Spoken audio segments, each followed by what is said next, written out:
Senhor Jesus. Eu sou o pastor Joel Bezerra e nós estamos aqui diante de um quadro interessante, porque as pessoas perguntam: Pastor Joel, quem mata, quem tira a vida do homem, ele tem salvação? Bem, vamos ver o que a Bíblia fala concernente a esta pergunta. No livro de Mateus, no capítulo 6, versículo 6 em diante, Jesus falou: quando tu orares, entra no teu quarto, fechando a tua porta, ora a teu pai que está em oculto, e teu pai que vê secretamente te recompensará. Quando orares, orando, não usei depois repetições, ele vem, não é? Aí chega um ponto, aqui no versículo 14, que ele diz: porque se perdoardes as suas ofensas dos homens, também vosso Pai Celestial vos perdoará. É interessante entender que ele disse: se perdoares as ofensas dos homens, o teu Pai te perdoará. Qual é a catedrática, a situação? Aqui está fazendo apologia, tá? Aqui está fazendo apologia a uma situação em que a pessoa, não perdoando, também não está perdoado por Deus. Porque se perdoardes aos homens as suas ofensas, também vosso Pai Celestial vos perdoará. E se não perdoar, como é que fica? Como é que fica a situação? Não, mas alguém não perdoou. Certamente, segundo o texto bíblico, aqui é a palavra do Senhor, esta pessoa não terá perdão. Aí vem a pergunta: quando alguém mata, não é? Aquele que morreu tem condições de perdoar aquele que o matou? Há condições de reconciliação entre o desafeto e aquele que tirou a vida? O que é que se pode entender segundo esse texto? Tá bom? Não é o pastor Joel que está de alguma forma criando aqui critérios apologéticos, fazendo aqui, criando um exegese qualquer. Não é o pastor Joel Bezerra que está se colocando no lugar de juiz. Porque se perdoardes aos homens as suas ofensas, também vosso Pai Celestial vos perdoará a vós. Se, porém, não perdoardes os homens as suas ofensas, também vosso Pai que está nos céus não os perdoará. Glória. Aleluia. Aleluia. É forte no versículo 15. No livro de Hebreus, capítulo 9, versículo 27, ao homem está ordenado morrer, nascer só uma vez e morrer e seguir ao juízo. Agora, há um detalhe importante.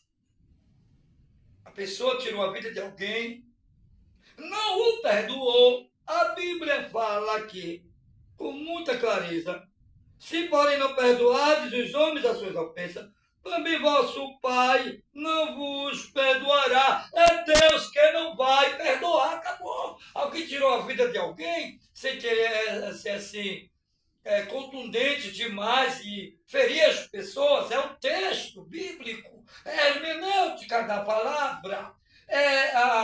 Aqui nós estamos diante de uma situação litúrgica da razão, do consenso de júdice de Deus. A Bíblia fala aqui na oração do Pai Nosso, o Senhor Jesus orou assim: Pai Nosso que está no céu, santificado seja o teu nome, venha a nós o teu reino, seja feita a tua vontade, assim na terra como no céu, perdoando as nossas dívidas. E aí? Assim como perdoamos nossos devedores. Jesus já abriu aqui a bibliografia, a biblioteca aqui, cristológica. Os 4 evangelhos já começa Jesus falando orareis assim, perdoando as nossas dívidas. Glória a Deus. Assim como nós perdoamos aos nossos devedores. Tá? Então, na hora em que alguém se levanta e tira a vida de alguém por vingança, se prepara, vai lá e mata. Não é por defesa, de legítima defesa. Não é por acidente. Com exceção de fatores onde envolve as autoridades, seja de qual instância, federal, municipal, estadual, tá? Segurança privada. A Bíblia diz que quem se levanta contra as autoridades se levanta contra Deus para a própria condenação. Mas é bom entender que lá em Israel havia a cidade do refúgio.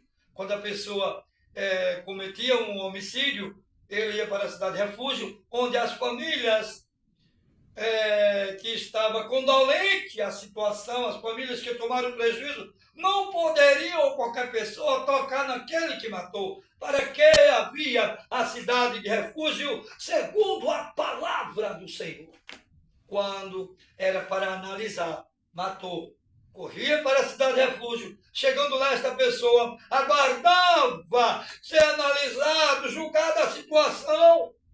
Até porque a Bíblia diz: se um ladrão entrar na tua casa, lá no Velho Testamento, e lá ele morrer, o sangue dele fica sobre a cabeça do infrator, permite do delinquente, do criminoso que fez a preparação do ato para ele próprio morrer.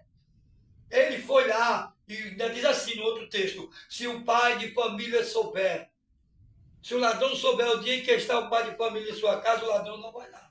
Ou seja, é bom entender que quando alguém tem alguma coisa contra alguém ou seu irmão, deve pedir perdão, deve se corrigir. Tá certo? Até porque um certo homem perguntou: Senhor Jesus, quanto será o número dos salvos? E o Senhor expressou: pelejai para entrar pela porta estreita, porque largo é o caminho da condenação e muitos entrarão por ela. Aleluia! É a palavra, é o poder da consciência divinológica. Não tem pseudo, não tem excesso, não tem mentira. Mas, pastor Joel Bezerra, esta pessoa vivia no mundo. Esta pessoa era ladrão, pintava e bordava, ele não conhecia o Evangelho. Calma, a Bíblia diz que quando o homem pecou no jardim do Éden, ele ficou semelhante a Deus com relação à situação da consciência. Ele não é inocente, ele ficou sabendo o bem e o mal, entrou nele o DNA da consciência, da justiça de Deus. Ele poderia não conhecer o Evangelho, tudo bem. Se obedece a um estatuto quando conhece o estatuto. Os estatutos de Cristo é soterológico. Ele não conhecia. Mas o estatuto sacerdotal, o período da dispensação sacerdotal, se ele pecou contra a dispensação sacerdotal, ele é condenado pela dispensação sacerdotal, pela lei da consciência, a lei da consciência. Mas é bom entender que se ele cometeu o ato, ele não está livre da consciência, ele sabe que fez o mal, e todos sabem automaticamente, quando comete o mal, tem que corrigir, tem que pagar. Transferando para os sentidos soterológicos da cristologia, a Bíblia diz, glória a Deus, que o homicida não tem parte no reino de Deus. Apocalipse 28, 22 e 15. Ficarão de fora os cães, os idólatras, os feiticeiros, os homicidas. Ou seja, homicida tem diferença daqueles que mentem, que furtam, daqueles que acusam, daqueles que praticam qualquer outro tipo de adultério, a razão da palavra, enquanto ele está vivo. A apologia aqui, a apologética da palavra está dizendo que no caso do homicida, ele não teve como se conciliar com o desafeto. Mas e há necessidade para isso, pastor Joel? Há necessidade, meu amado, porque podemos ver no livro de Apocalipse, capítulo